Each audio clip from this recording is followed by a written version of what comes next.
as long as I can remember, Daniel Craig has been James Bond. In my lifetime, there's always been a Bond film with him either recently released or on the horizon. His Bond had the most changes compared to the others, like how the gadgets were toned down, the tone was darker, and the disguise is a lot more comfortable to sit through. But it's been a series of peaks and valleys. In '06, Casino Royale was a great introduction to the more grounded style. 2 years later, Quantum of Solace took that introduction and kind of fell on its face. Skyfall turned it around and was great, and Spectre pulled a Quantum of Solace and fell on his face again, but worse. While the movies haven't been consistent, Daniel Craig has always been great. And now in 2021, after 4 movies and multiple delays, No Time to Die is officially his last outing as the character, and I'm a bit more bummed than I thought it would be. I was mentally prepared for Skyfall to be his last one with the character when I heard his perspective on playing him again. Then the studio gave him $20 million to come back and give James Bond a happy ending, and I was ready then. With No Time to Die, the promotion kept talking about how this was going to be his last one, and I was okay with it. But then when I sat down in the theater and it started rolling, I thought, I'm gonna miss him. So No Time to Die. Is it another peak or another valley? After thinking about it for a couple of days, I would say it's somewhere in between. At times it's raised to new heights with some of the best stuff in the entire 007 franchise, but it's ultimately dragged down by its undercooked antagonist and insistence to keep bringing up old baggage from the previous films in the Craig era. For the positives, everything on the surface is at the level of quality expected from these movies. The sound design is top-notch, with every gunshot, vehicle collision, and explosion sounding great. And I found it interesting how they used a muffled sound effect a couple of times throughout the movie, and I think it's a first for the series, and it was used pretty well. The soundtrack was really well done, with Hans Zimmer doing his thing, with my only complaint being this one particular scene where they were trying to convey sadness, and I thought the score was just a bit too in your face. The locations chosen are beautiful, but I will say I'm a sucker for old Italian cities, and everything is shot well and in very interesting ways by Linus Sandgren. I can say with full confidence the action is the best in the series. It's varied with different types from hand to car chases, gunfights, everything you would expect. All of the set pieces are top tier and I can't decide which is my favorite. The staircase scene, the one in the beginning, the one in the forest, are all amazing, and now I really want Cary Joji Fukunaga to make an Uncharted movie. That's how good the action was this time around. While the quality of writing varies, the actors all have screen presence and seeing them interact with each other is a blast most of the time.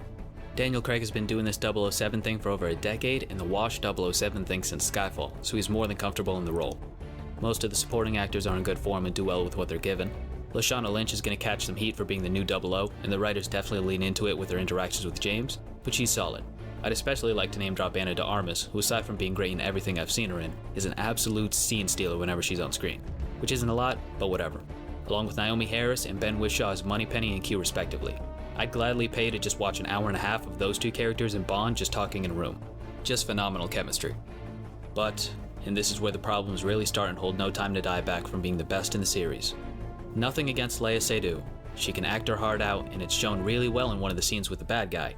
But a lot of the core of this movie has to do with her character's relationship with James, which is a carryover from Spectre. The chemistry between James and Madeline can best be described as non-existent. It's like if you put a sponge and a 2x4 in front of the camera and told the audience they're soulmates. There's just nothing there. At least to me there wasn't. So for the relationship to be brought back and still not work is a big problem. And bringing stuff back is also another problem, though not as big.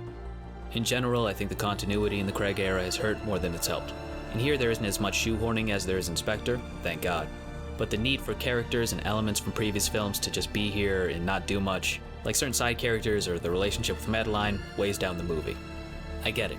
Last one with Craig, last chance to bring any of the stuff back, but it's just a bit much. Last problem, or last big problem, which is really big for a Bond film, the villain. He just doesn't get to do much, and it's a damn shame, because Rami Malek, who starred in the greatest show of all time, Mr.Robot, go watch Mr.Robot, is pretty captivating whenever he's on screen. In the beginning, he's really creepy, and his dialogue scenes with the protagonists are great, but we just don't see enough of him, and we don't know enough about him. His actions in the beginning are explained well, but when the end comes and we know what his plan is, we don't know why he wants to pull it off. I've seen a couple of posts speculating it was chopped up by the editors because his weapon of choice might hit too close to home with a certain virus that's going around right now, and if that's the reason, okay, but in the end the film is worse off for it. If the speculation is true. For the choice made in the end, which is a big one, if you've seen it you know what I'm talking about. I'm okay with the end point, but I think there's a couple of plot holes that led to it that kinda irked me, and the so-so villain and James connection was kinda meh. So, while it was emotional, it didn't quite stick the landing with me.